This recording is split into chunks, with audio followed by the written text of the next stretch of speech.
अगर आप Indian Railways में असिस्टेंट लोको पायलट के पद के लिए तैयारी कर रहे हैं तो आप बिल्कुल सही जगह आए, क्योंकि किसी भी एग्ज़ाम को क्रैक करने के लिए सबसे ज़रूरी है उस एग्ज़ाम के बारे में जानना। तो आज हम जानेंगे कि आरआरबी एएलपी में एग्ज़ाम पैटर्न क्या है और साथ ही में उसका सिलेबस के बारे में भी जानेंगे, ताकि हमें एग्ज़ाम की स्ट्रेटजी बनाने में और उसको क्रैक करने में हेल्प मिले। तो आइए शुरू करते हैं बिना किसी टाइम वेस्ट के। Welcome to Gyan Veda. आज मैं आपको बताऊंगा कि आरआरबी एएलपी का एग्ज़ाम पैटर्न क्या है। इसमें सबसे पहले आपको सीबीटी 1, जिसे first stage CBT computer based test कहते हैं, ये सिर्फ एक क्वालिफाइंग एग्ज़ाम है। इसके मार्क्स आपकी फाइनल मेरिट में नहीं जुड़ेंगे, जो कि 60 मिनट का होगा और टोटल 75 क्वेश्चंस आपको देखने के लिए मिलेंगे। क्वेश्चन आएंगे किन किन सब्जेक्ट से, तो वो सब्जेक्ट्स यहाँ मेंशन है: मैथमेटिक्स, रीजनिंग, साइंस और general awareness plus current affairs से मिला करके 10 क्वेश्चंस आएंगे। और यहाँ पे ध्यान देने वाली चीज़ ये है कि बाकी एग्ज़ाम्स में 1/4 की नेगेटिव मार्किंग ज़्यादातर देखने के लिए मिलती है, लेकिन यहाँ पर आपको -1/3 की नेगेटिव मार्किंग है।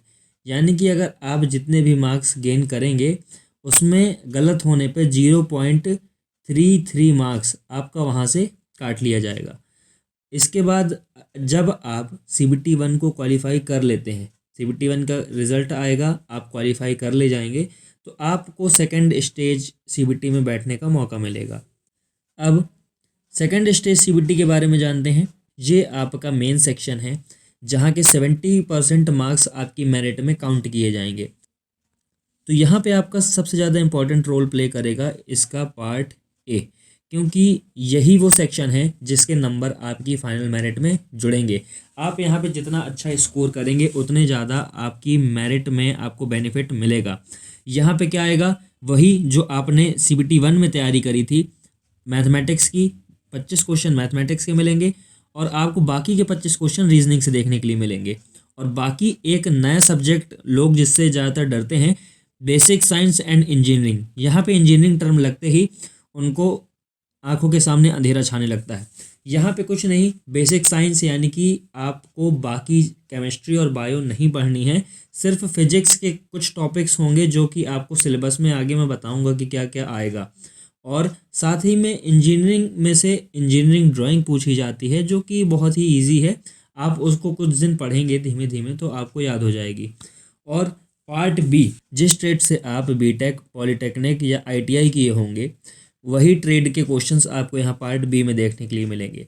ये सिर्फ क्वालिफाइंग इन नेचर होगा, इसके मार्क्स नहीं जुड़ेंगे और आपको 75 का 35% मार्क्स गेन करना पड़ेगा। मतलब अगर इसका 35% किया जाए तो अप्रॉक्स 27 मार्क्स बनता है। तो आप एग्ज़ाम में इस सेक्शन में सिर्फ 27 नंबर लेके आते हैं तो आप अगले स्टेज के लिए क्वालिफाई कर जाएंगे। अब क्या सिर्फ सेकंड स्टेज के बाद कोई और एग्ज़ाम नहीं होगा? तो नहीं, अभी इसके बाद आपको अभी एक और स्टेज का एग्ज़ाम देना पड़ेगा, जिसको कहते हैं computer based aptitude test, CBAT और साइको।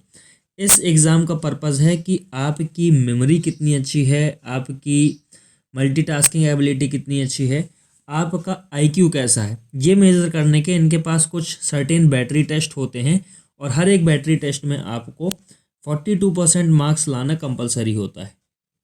42% मार्क्स आप उस बैटरी टेस्ट में लेके आएंगे तो आप वहाँ पर क्वालिफाई कर जाएंगे। और अगर अब जब मेरिट बनने की बात आएगी, 70% आपका ऐड होगा CBT 2 से, प्लस 30% इस साइको के मार्क्स जुड़ेंगे और फिर जाके आपकी फाइनल मेरिट बनेगी।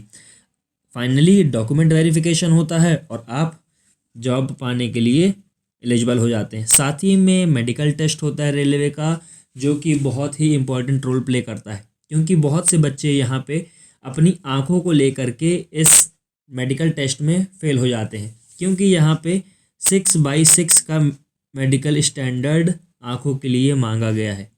तो आगे इसके सिलेबस के बारे में भी जानते हैं, समय को न बर्बाद करते हुए। तो आइए, CBT 1 का सिलेबस ये होगा कि आपको मैथमेटिक्स में कुछ ये टॉपिक्स पढ़ने होंगे, आप इनका स्क्रीनशॉट ले सकते हैं। साथ ही में रीजनिंग जो बाकी एग्ज़ाम्स में आपने तैयार की हुई है वो, यहाँ पे आपको मैं बता दूँ एग्ज़ाम का लेवल बहुत टफ नहीं आता है। अगर कोई बच्चा SSC की तैयारी कर रहा है या अन्य एग्ज़ाम की जैसे कि RRB NTPC की, तो उसके लिए ये एग्ज़ाम बहुत ही ईजी होने वाला है। पर हाँ, आपको इस एग्ज़ाम में बैठने के लिए आपके पास एक टेक्निकल डिग्री होना ज़रूरी है। साथ ही में यहाँ पे जनरल साइंस पूछी जाएगी। जनरल साइंस में पूरी की पूरी साइंस आएगी आपकी, physics, chemistry and life science. और एक चीज़ यहाँ पे ध्यान दें, सिलेबस में हर एक एग्ज़ाम को क्रैक करने का सूत्र छुपा होता है। इसमें लिखा हुआ है कि up to 10th standard CBSE level, मतलब आपको इसमें 9th क्लास की और 10th क्लास की NCERT साइंस की बहुत अच्छे से याद करके जानी है, लाइन टू लाइन, क्योंकि यहीं से सारे के सारे क्वेश्चंस ज़्यादातर आपको साइंस में देखने के लिए मिलेंगे। तो बस सेकंड स्टेज का सिलेबस भी आप देख लीजिए इसके साथ। और यहाँ पे एक नई चीज़ ऐड होती है जो कि ऊपर भी हमने चर्चा की थी, और वो है basic science and engineering.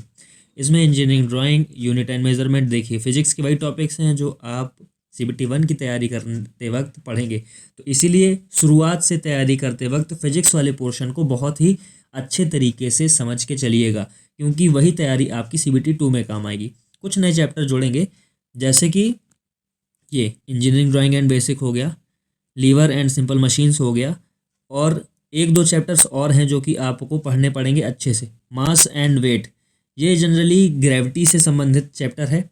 So finally आपको रिलेवेंट ट्रेड से संबंधित आपको चीज़ें तैयार करनी होंगी। और आपको मैं बता दूं कि रेलवे के कैलेंडर के अकॉर्डिंग जनवरी 2025 में आपका RRB ALP का नया नोटिफिकेशन आने वाला है। मतलब उसमें आपको अपनी वैकेंसीज़ पता चलेंगी कि इस बार कितनी वैकेंसीज़ आई हुई हैं। तो तैयारी करते रहें। सभी को जय हिंद।